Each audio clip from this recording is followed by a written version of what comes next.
love it. I love it. You like the way he reps the Bay Area? That was lackluster. This is what we do. Do you like the way he reps the Bay Area? Thank you so much for being here. What was your reaction to last night's game, the blowout? I mean, it was a little surprising to see the Warriors get that kind of lead and sustain it, but at the same time, it wasn't. They play tremendous basketball throughout the year. They'll have hiccups here and there. It's a long season. Sometimes the media, they'll overreact. But this is what we kind of expected, especially, bringing KD on board.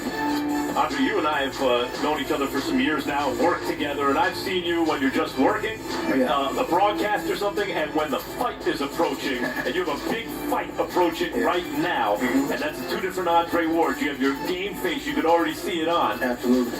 And yet you show up today to talk Warriors. Usually you don't like to do that. Too much media as you're very serious. Why are you showing up to rep the Bay today? Well, you guys are in town, so I definitely had to stop by and say hello.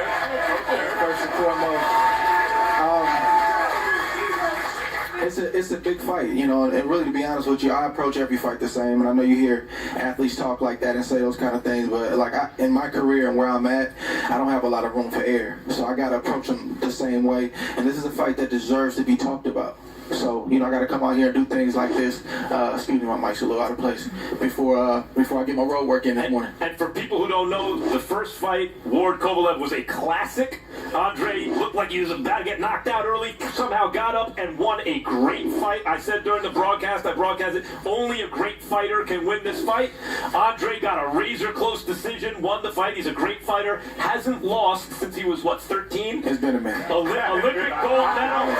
Olympic gold medal, undefeated as a pro. This is a big fight coming up, and Kovalev is a killer. I know where you were going with that question. Old Clubber Lang beats Rocky because he didn't talk to reporters, and then when he did talk to him, all of a sudden Rocky looked a little more tough in Rocky 3. Rocky 3. All of life can be understood through Rocky 3. With that said, man, translate the fighter in you to what you saw last night in the fight in the Cavs, or lack thereof. What did you see? Because you know about that mentality necessary. What did you see from LeBron and his teammates? I think LeBron did a great job. I think, he had a good game. He didn't have a superhuman game. And I think he's going to have to be superhuman every time out. And the role players, everybody else that assists him, are going to have great games. And that's the, the struggle that LeBron always has. If the role players and the guys coming off the bench is, if they're mediocre or so-so that night and he has a regular game, you get the kind of outcome you got last night. There you go. And KD's performance last night, does that justify, or did it need to be justified, his move to the enemy? The Thunder just barely got beaten by the Warriors, and he jumped ship and comes to the Warriors. Yeah. Does his performance last night justify the move? Did it need to be justified? I don't think it needs to be justified, but I think he's a competitor, so he's mulling on this stuff all year long, and, he's a class act. He's a personal friend of mine. We have discussions about this kind of stuff, so he's going to come out fired up. He's going to come out and put on a show, and people get it twisted. They think that, it's easier because he went to the Warriors, but he not only put a bullseye on his back, but it was win a championship or bust. That's a lot of pressure, and for him to perform under that pressure all year, and the way he started out game one in the finals, says a lot about his character. 10-8 round against LeBron, round one. Yeah, let's go back to some boxing. We have Canelo Alvarez, Triple G in September. How did you see that one playing out, Andre? I think it's a good fight. I think Oscar De La Hoya and Canelo Alvarez did the right thing. They took their time. They allowed the fight to be built. They didn't allow, media pressure, media scrutiny, and forced them to get in there, sooner than they wanted to. They allowed Canelo to come up and weight a little bit higher, let his body get settled with a higher weight, and make a few paydays along the way. And that was something that people are talking about, and it's going to be a big fight. But I don't know. I think the questions leading into that fight are going to boil down to size.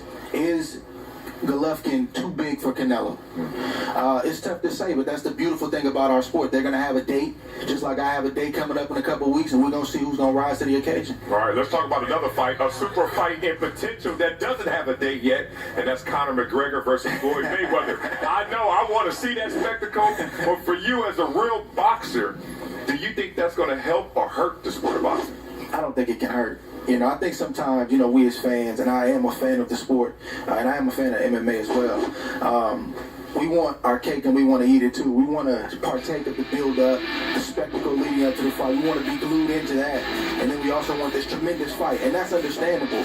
But if you're gonna pay for this spectacle and this event, which is I don't think has ever been done before between a top MMA fighter and arguably one of the greatest fighters of all time, Floyd Mayweather, just understand what you're getting into. We don't know what the fight's gonna actually look like.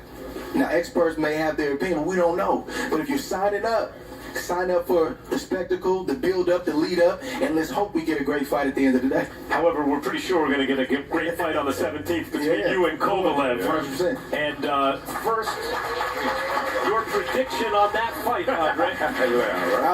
Andre, the broadcaster who I've worked with many times. Ward Kovalev, what do you think? I think for myself, I can't speak for him. You know, I think for myself, you're just going to see a fighter that rises to the occasion and goes to another level. You know, I'm going to have fun in there. I'm going to enjoy myself. And really, you know, I don't think I had enough fun in the first fight. There's levels to the game, and as an athlete, you know, okay, you know, I won, but I didn't do this, or I wasn't clicking.